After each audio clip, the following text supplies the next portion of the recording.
যারে ভোট দেন জামাতকে ভোট দিয়েন না।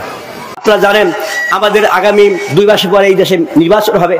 আমি যেহেতু আমার দলের পরিচয় যেহেতু দিয়েছেন, আমি একটা অনুরোধ আপনাদের করে গেলাম, কারণ 17 বছর পর্যন্ত আওয়ামী লীগ দুঃশাসনের কারণে এই মাহফিল করার পারমিশন দিত না, এমন ঘটনা ছিল।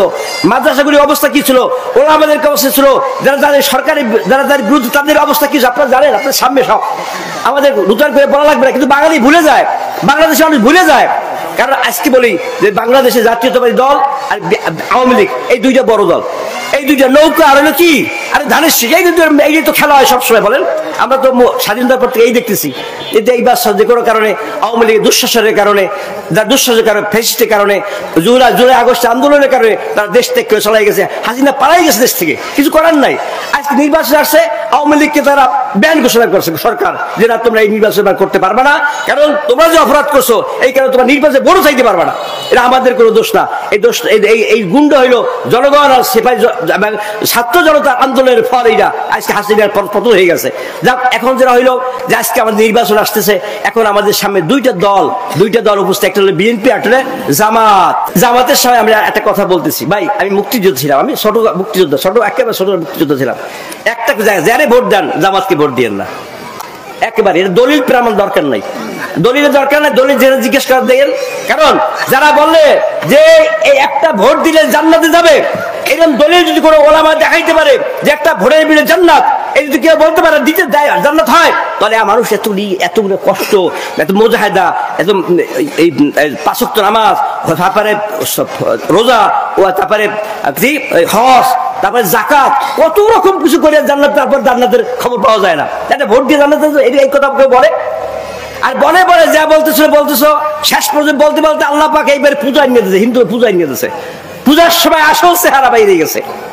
কি বাইরে গেছে? এইবার কইলো কি যে রোজার পূজা বলে এক, রোজার পূজা এক বল, তাহলে হ্যাঁ মুসলমান থাকে। মোহাম্মদ আর হরে কৃষ্ণ বলে এক, এটা কিন্তু এক কথা। আল্লাহ রাসূলের সাথে কোনো দুনিয়ার কারো তুলনা আছে? আল্লাহু আকবার। হ্যাঁ, এইটা কিন্তু বলে। তাই বলতেছি যে সব কথা যারা বলেন তারা শুধু ক্ষমতার জন্য ইসলামকে ব্যবহার করতে চায়। কিন্তু আমরা যারা আছি যারা সুন্নতকে অবলম্বন করি, হুজুর সাল্লাল্লাহু আলাইহি ওয়াসাল্লামের উম্মত হিসাবে যারা বলি, আমরা মদিনার ইসলামকে দুনিয়ায় কায়েম করতে আমাদের সাহায্য করতে চাই। মদিনার ইসলাম মওদুদিবাদী ইসলাম না। আমি মনে করি ইসলামের কথা বললাম, আল্লাহর কথা বললাম, দ্বীনের কথা বললাম, কোন লোক মিথ্যা ভণ্ডামি মুনাফিক করিয়া দেশে ক্ষমতা আসার কোনো সুযোগ নাই। আল্লাহ পাকে দিবে না, কারণ তার দিন তো আল্লাহ, হেফাজতের মালিক আল্লাহ, দেওয়ার মালিক আল্লাহ, সব আল্লাহই করে। সুতরাং ওই কথা বললাম, বাংলাদেশের মানুষের ভোট নেওয়া যাবে না। এইবার সেটা হয়ে গেছে। কি হয়েছে?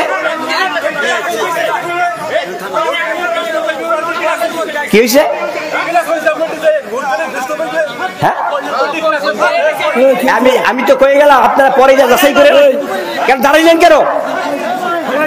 দাঁড়াইলেন কেন? জামাত ইসলামের পরিচয় কইছে নাই না, দাঁড়াইলেন কেন আপনি? ভাই ভিতরকে না যাই, ভিতরকে না কিছু হইবে না।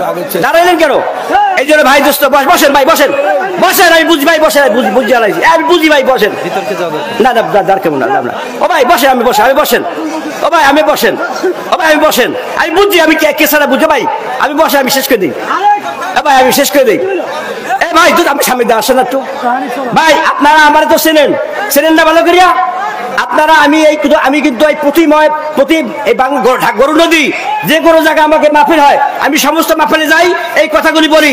আপনারা আজকে এই যেখানে বসে এই কামটা করলেন, যারা করলেন, আমি তাকে চিনি, খালি চিনি বললে রাখলাম, আর এসে কিছু বললাম না। সবাইকে আমি আমার দোয়ার দরকার ছিল, যে ওলামার দোয়ার দরকার ছিল, যাতে আগামী নির্বাচনে বাংলাদেশ জাতীয়তাবাদী দল ধীরে প্রচুর ভোট পাইয়া জহিরুদ্দিন সামানকে এমপি মন্ত্রী বানাইয়া এই এলাকায় উন্নয়ন করতে পারে। এই আবেদন করে আমার বক্তব্য শেষ করি। সবাইকে আল্লাহ হাফেজ। আর বিশেষ করে যারা এটা করছেন, আমি আপনাদেরকে চিনি, আমি ইনশাল্লাহ আপনাদের নজরে আছি ইনশাল্লাহ। সবাইকে আসসালামু আলাইকুম ওয়া রাহমাতুল্লাহি ওয়া বারাকাতুহু।